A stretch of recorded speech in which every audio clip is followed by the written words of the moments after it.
In 1854, two samurai in a tiny boat rowed into the darkness, towards a vessel that represented the end of their world. They were attempting to sneak aboard an American warship, a crime punishable by death. It was doomed to fail.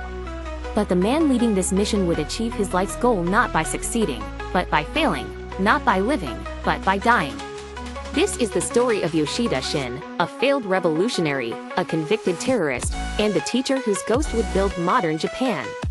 Shoin was born in 1830, into a nation in crisis. For 200 years, Japan had been a locked country. But the outside world was now pounding on the door. News of China's defeat in the Opium Wars sent a shockwave across Japan. The Western powers were coming. Born into a family of samurai scholars, Shoin was a prodigy, groomed to be a master of military strategy.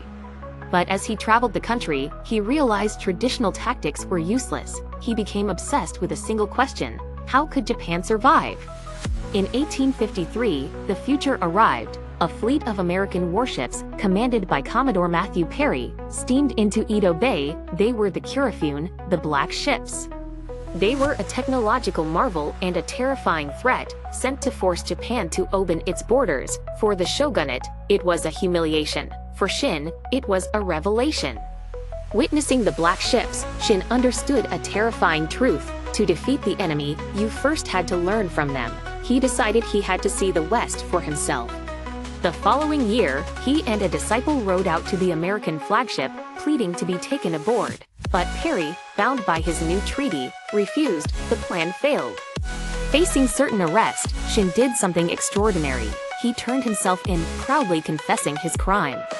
Impressed by his intellect, the authorities showed leniency. Instead of execution, he was sentenced to house arrest in his home domain. His body was caged.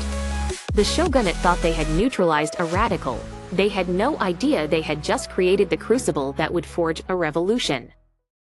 This was Yoshida Shoin's prison, and it would become his greatest weapon. While under house arrest, he took over a tiny private school, the Shōka Sonjuku. It was nothing more than a small 8-mat room, but from this humble shack would emerge the men who would build modern Japan. For 2.5 years, this tiny school became the epicenter of the coming revolution. Shoin's school was radical in every way. In a society obsessed with status, he accepted students from any social class. All that mattered was their passion and their will to act.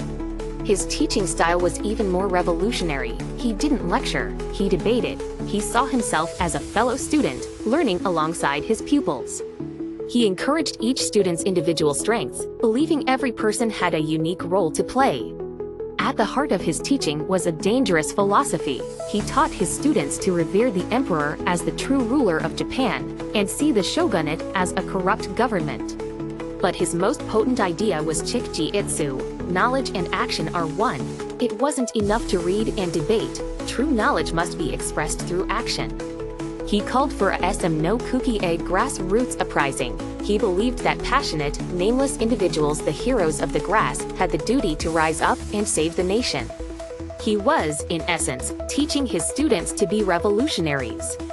And his students listened. In that tiny room, he was molding the future leaders of Japan, Takasugi Shinsaku, the revolution's military genius. It Hirobumi, who would become Japan's first prime minister, Yamagata Aritomo, the father of the modern Japanese army. For 2 years, Shoin's action was confined to teaching, but in 1858, the shogunate signed a new treaty with the United States without the emperor's consent. To Shoin, this was the ultimate treason. The time for talk was over. The time for action, violent, radical action, had come. The teacher was about to become a terrorist. The signing of the treaty broke something in Yoshida Shoin. His philosophy demanded action, and he now saw only one path forward: extremism. He went from teacher to plotter. He devised a shocking plan to assassinate a high-ranking official of the shogunate. He believed this act of political violence would awaken the nation. It was a desperate, radical gamble. But his plan was too extreme. The leaders of his own domain, horrified by his radicalism, stopped the plot and threw him back in prison.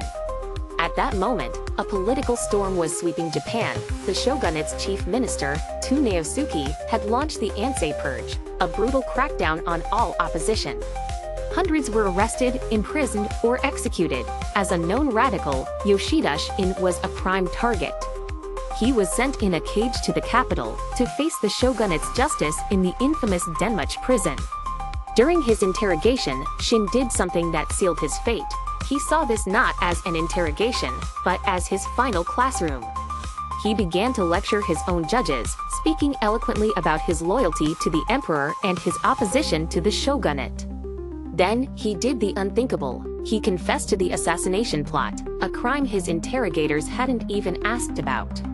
He wasn't just confessing, he was proudly proclaiming his ideology, using his own trial as a political platform. This stunning confession left the judges with no choice. His proud admission of plotting to kill a government official made execution inevitable. He had, in effect, sentenced himself to death. On October 27, 1859, Yoshida Shoin was sentenced to be beheaded. He was just 29 years old. He had failed at everything, but in his final moments, he would compose a poem that would prove his death was not an end, but the ultimate beginning. On the day of his execution, Yoshida Shoin was utterly serene. He composed his final poem, "Though my body may decay, my Japanese spirit shall remain." He saw his death not as a defeat, but as the planting of a seed. His death did what his life never could. It galvanized his followers. When news of their master's execution reached his students, their grief turned into an unquenchable fire. Shoin the man was gone. Shoin the martyr was born. His death became their rallying cry, the ultimate proof of the shogunate's tyranny. His students took his lessons to their violent, logical conclusion. They put his ideas into action, launching a civil war to overthrow the Tokugawa shogunate. And they succeeded. In 1868, the shogunate fell, and the Meiji Restoration began, a period of stunningly rapid modernization. And who were the leaders of this new Japan? The students from that tiny shack. Hirobumi became Japan's first prime minister, Yamagata Aritomo, the father of the Imperial Japanese Army. The heroes of the grass that Shoin had dreamed of were now running the country. Yoshida Shoin is revered as the spiritual father of the Meiji Restoration, but his legacy is also deeply complex and controversial. His radicalism can be seen as a blueprint for political terrorism, and in the 20th century, his nationalist ideas were twisted by ultranationalists to justify military expansion. The story of Yoshida Shoin is the ultimate paradox. He was a man who failed in every single objective he set for himself in his lifetime. Yet, through his death, he achieved a goal far greater than any he had ever imagined. He was a teacher whose most powerful lesson was his own execution. He is a reminder that an idea can be more powerful than an army, and that sometimes the most spectacular failures can change the world forever.